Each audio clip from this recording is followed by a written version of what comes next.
Hera anime देखना किसे पसंद नहीं होता, सबको पसंद होता है। इसलिए आज के वीडियो में मैं तुमको ऐसे हेरा एनीमे बताऊंगा जो कि आज तक मैंने देखे हैं। पूरी की पूरी लिस्ट निकाली है। तो चलो लिस्ट को शुरू करते हैं। लिस्ट पे सबसे पहले नंबर पे नाम आता है इमोरल गिल्ड। इस एनीमे का कॉन्सेप्ट बहुत ही सिंपल है। जो मेन कैरेक्टर होता है वो एक हंटर होता है। उसकी लाइफ बहुत ही सिंपल होती है। दिन में जाना, जंगल में मॉन्स्टर को मार के वापस आना।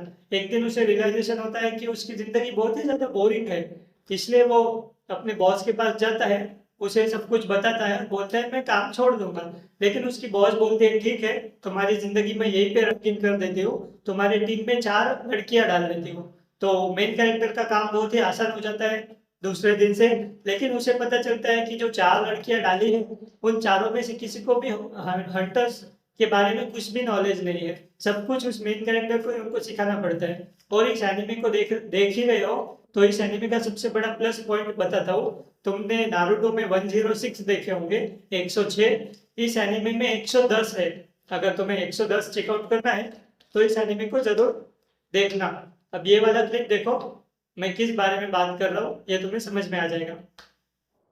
花畑さんの脅威は、百獣ちょっと、あまり。दो नंबर पे जो एनिमे आता है उस एनिमे का नाम है mother of the goddess dormitory. Anime का कॉन्सेप्ट बहुत ही सिंपल है, मतलब बहुत ही ज्यादा कॉम्प्लिकेटेड नहीं है। एक 12 साल का छोटा सा बच्चा होता है, उसके घर में आग लग जाती है। उसका बाप उसे छोड़ के चला जाता है कहीं और। वो बेचारा बच्चा भिखारी गरीब बन जाता है, किसी सड़कों पे भीख मांग रहा होता है। तभी वहां पे एक लड़की आती है, बड़ी लड़की 25-30 साल की। उसे अपने घर पे लेके जाती है, उसे खाना वगैरह खिलाती है और बोलती है कि तुम हमारे साथ रहो, तुम खाना बनाओ, झाड़ू मारो, कपड़े धो वगैरह सब कुछ हमारा काम करो और तुम फ्री में यहाँ पे रह सकते हो। लेकिन उस लड़की के साथ ऑलरेडी उसकी 5 दोस्त रहती है, मतलब टोटल 5 लड़कियां, जो कि 25-30 साल की है और 12 साल का छोटा सा बच्चा। अब तुम इमेजिन करो उस डॉर्मेटरी में एक 12 साल का बच्चा इतने सारे ग्रोन अप लड़कियों के साथ रहेगा तो कितना सारा रोमांस रोमांच होगा। तो इस टाइप का कुछ एनिमे है। तुम्हें अगर एनिमे का कॉन्सेप्ट अच्छा लगा तो जरूर चेकआउट करना।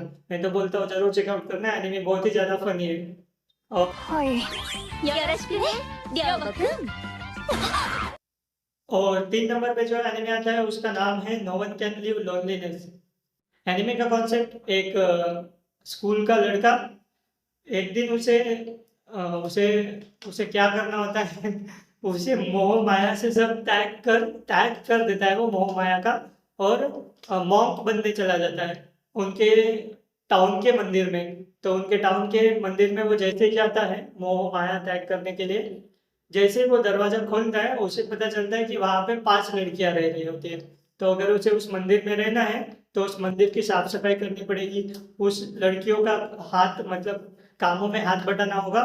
मतलब वो जो 2 नंबर को मैंने एनिमे बताया था ना, वही एनिमे है, बस 2 नंबर के एनिमे में 12 साल का बच्चा और 5 औरतें होते लड़कियां होती है। इस एनिमे में 25 साल का लड़का और 25 साल की 5 लड़कियां, मतलब समझ रहे हो ना, उस टाइप का कुछ एनिमे है। जरूर चेकआउट करना, फनी एनिमे है। ご用でしょうか。अ, 4 नंबर पे जो एनिमे आता है उस एनिमे का नाम है high school of the dead. कहानी ऐसी है, एक स्कूल में जॉम्बी अटैक हो जाता है और उन स्कूल के बच्चों को उन जॉम्बियों से बच के बाहर जाना होता है। लेकिन वो जब बाहर जाते हैं तो उनको पता चलता है जॉम्बी अटैक सिर्फ स्कूल में नहीं हुआ है, पूरे टाउन में, पूरे शहर में हुआ है। तो अब उनको जॉम्बी से बच के कहीं जाना है। इस टाइप का कुछ एनिमे है। लेकिन अब तुम बोलोगे ये जॉम्बी का एनिमे हेरम एनिमे में कैसे कंसिडर कर रहे हो, तो तुम एनिमे देखो, बहुत ज्यादा मजा आएगा। और उस एनिमे की कैटेगरी भी हेरम ही है, इसलिए इसको रिकमेंड कर रहा हूँ। いいじゃない。ちょっとだけよ。अ, 5 नंबर पे जो एनिमे है उस एनिमे का नाम है माई लाइफ एज इनुका सांस डॉग। ये कहानी है एक स्कूल के स्टूडेंट की जो अचानक से कुत्ता बन जाता है। मतलब एक नॉर्मल स्कूल लाइफ जीने वाला स्टूडेंट अचानक से कुत्ता बन जाता है। और उस कुत्ते को अडॉप्ट भी वो करती है जो उसकी क्रश होती है। तो वो क्रश उसको उठाती है, अपने घर लेके जाती है और जो अपना मेन कैरेक्टर होता है वो कुत्ते की निगाहों से सब कुछ देख रहा होता है, बस कुछ बोल नहीं सकता। जब भी कुछ बोलने का ट्राई करता है भाव भाव करता है। और अब तुम्हें ये देखना है कि वो कुत्ता एनिमे के एंड तक फिर से इंसान में ट्रांसफॉर्म हो पाएगा या नहीं। बीच बीच मतलब वो जब से उनके घर में जाता है तब से लेकर लास्ट तक बहुत ही ज्यादा हैरन भरा हुआ है। तो इसे जरूर चेकआउट करना। एनिमे बहुत ही ज्यादा मजेदार और फनी है। ये कौन सा नंबर है? 6 नंबर है शायद। 6 नंबर पे जो एनिमे है, इस एनिमे का नाम है शिमोनिता। इस एनिमे का कॉन्सेप्ट बहुत ही यूनिक है। ये इस दुनिया में अगर तुम गाली दोगे तो तुम्हें पुलिस आएगी और पकड़ के ले जाएगी। तुम गाली नहीं दे सकते, तुम पौध नहीं दे सकते, पौध नहीं दे सकते, पौध नहीं देख सकते, कुछ भी नहीं कर सकते। जो गंदा काम है वो कुछ भी नहीं कर सकते तुम। और उनके स्कूल में ये कुछ लोग होते हैं जो कि पूरे स्टूडेंट्स पे नजर रखते हैं, कोई कुछ गंदा काम कर रहा है क्या।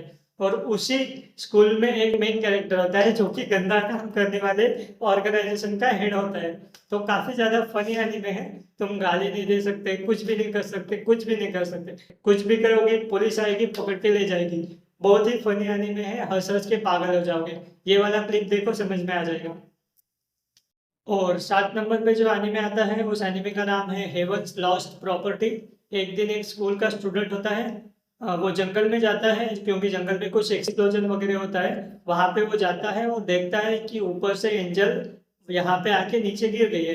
फिर वो एंजल को उठाता है, अपने रूम में लेके आता है। दूसरे दिन जब वो एंजल उठती है तो उस स्टूडेंट को बोलती है, मास्टर मैं अब आपकी स्लेव हूँ, आप जो भी बोलोगे मैं वो करूँगी, आपकी आपकी इच्छा पूरा करना मेरा काम है। तो उस स्टूडेंट की काफ़ी सारी इच्छाएं होती है। तो थ्रू आउट द सीरीज वो एंजल बस उसकी इच्छाएं पूरी करने के चक्कर में होती है। तो एनिमे इसलिए फनी है क्योंकि उस स्टूडेंट की बहुत ही वियर्ड वियर्ड इच्छाएं होती है।